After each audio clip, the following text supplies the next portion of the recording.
Hi, my name is Karsten, and I just had a procedure done called cryoablation for atrial fibrillation. Um, First, a little bit of background. My bout with AFib is really not that long compared to a lot of other people who have put videos in here. I've had AFib for about 6 months, but I had a number of episodes, and they come more and more frequently, and I could not really get out of them myself. So the first time it happened, I went to the hospital, to the ER. They kept me overnight on a drop with some cardiosim. Tried to make me convert by myself, but that didn't happen. So I ended up getting cardioverted next morning. And the first time I just thought it was a fluke. Um, the cardiologist did tell me that there was a chance it was going to happen again, but sometimes it was just sort of a weird thing that happened, and I'd be fine. So I thought that's me. I'm going to be fine. It's not going to happen again. But it did happen again 8 weeks after, and that was much worse for me because then I actually knew I had a real problem now, and um, and then it kept happening more and more often after that. And for me, there was really no doubt about the fact that I needed to do something about it because it's very symptomatic. It's not something I could imagine living with. I can't imagine the people who say they are an AFib and don't know about it. To me, that I can't fathom that. But it all has to do with how symptomatic you are, um, and I guess how high your pulse goes. Mine went really high. So I think after the second time or so, the cardiologist told me that we need to do something more aggressive to treat it, and the options are um, basically medication and different types of medications that you can try. But basically, there are rhythm control and rate control. Rhythm control is basically trying to keep you in sinus, I think, because most people just do much better if you can stay in sinus. And rate control is if you can't do that, just to make sure that your pulse doesn't go up too fast. Well, I think sometimes people are on both. Not sure about that, but um, I spent some time reading up on all those medications, and I really wasn't too happy with what I saw, um, particularly um, on the rhythm control side. A lot of these drugs, antiarrhythmic drugs, are quite toxic. They're largely not all that efficient, but they do work for some people, and I'm sure there are some people that are happy with them. The other side is sort of the rate control drugs. Those I've been given in the hospital to slow down my heart when I was in AFib, and they also have a lot of side effects. They help for the condition, but they also work when you're not in AFib, and that sort of slows down everything. A lot of people lose energy, lose interest in stuff. It causes all kinds of things from depression and all kinds of things. I just decided that wasn't for me. So then I looked into what other things there were out there and decided to look into ablation procedures. So there are several types of ablation procedures out there. One is called RF ablation, which is, I think, a procedure that's been done for over 10 years now. And a newer method is called cryoablation. Um, it's a simpler procedure for the operator to do, uh, and it's a much faster procedure also, and I think it has a higher success rate also. But I'm not quite sure about that. But basically, the RF ablation is done with a probe on the from the inside of the heart.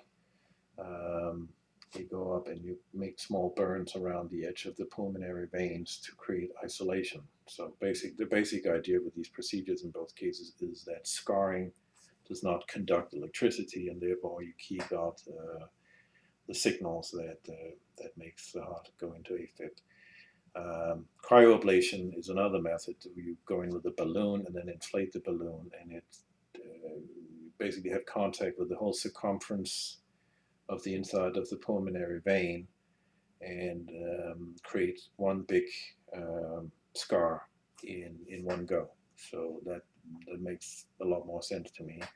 Um, and That's the procedure that I got. And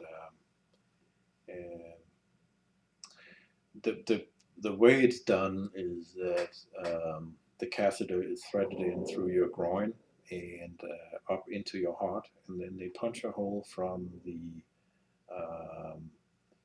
from the right side into the left atrium where the action apparently is, and um, and that's the only way they can access it. But the hole, as far as I understand, actually stays there, but has no significance. It's a small hole, and it doesn't mean anything.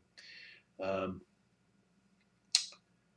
so I had this done down in Boston. I went to the Leahy Clinic, and I must say I was very, very impressed with that place. I went down, I think, 2 weeks in advance to have a CT scan done because they need that for some of the navigation systems they use. They use the most amazing technology, and they need a model of the heart before they actually do the procedure. And that's built from a CT scan. Um, and then 2 weeks later, went down there very early in the morning, 6:30. Showed up, and the room was taken in back by a nurse, and everybody down there was just super nice. I must say, it was really a very smooth operation.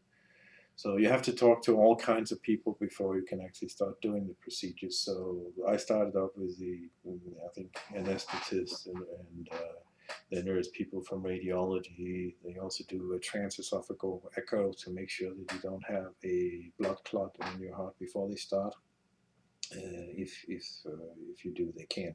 So, um, but all this is done after you're put under. So they do. This is a deep sedation thing. So you're intubated and not awake at all. So the last thing I saw there was the anesthesiologist who said sleep tight, and then I did, and I woke up later.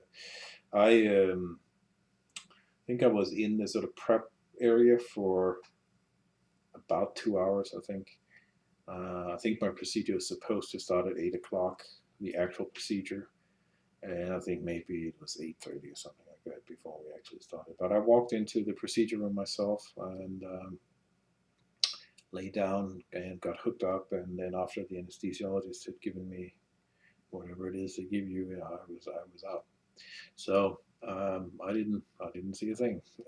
Woke up 3 4 hours later, I think, in the sort of same area as I had started out in, and I was in some discomfort. I had some pain in the back of my neck. It felt like, and they tried different things and ended up giving my narcotic, and that took care of it. Really not a big deal at all. Um, you have to stay overnight down there, and I did, and felt pretty good. So um, next morning, I think around lunchtime or so, I left the hospital walking out the front door myself. I was in some discomfort, but very minor, more like an ache kind of thing. Um, no real sharp pain or anything like that. I could feel a little bit of pain when I was taking like deep breaths. There was some pressure. Um, I didn't have any bruising at the incision sites, no blue marks as some people describe.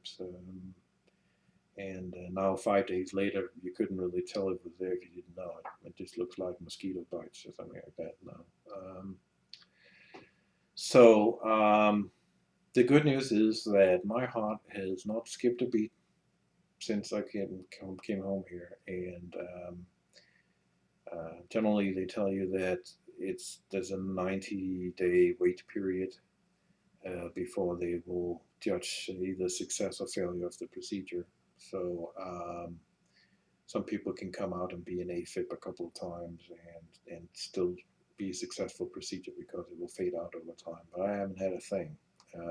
It has just been perfect, and I actually feel a lot better right now, even though I am in a little bit of discomfort, I'd say still. But I'm out walking. I can't walk very fast right now, um, but it gets a lot better every day. So already on day 5, I feel a lot better. I'm quite hopeful about this, and sort of was going to put that out there because a lot of people have had bad experiences, and for some people this has been very scary. For me, it was absolutely not scary at all, not at any point.